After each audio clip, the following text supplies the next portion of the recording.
எல்லைக்கொரு கோயில் கொண்ட சாமி ஐயா,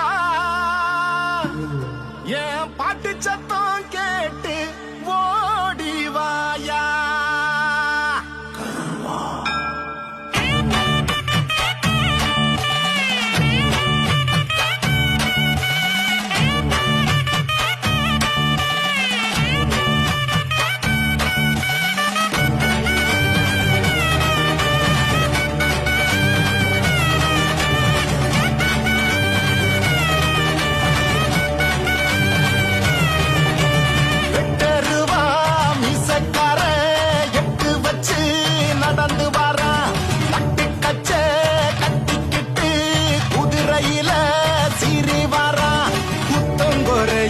ஏதுமில்ல சத்தியமாக வீரம் உள்ள காவலுக்கு நிற்கும் எங்க சாமி.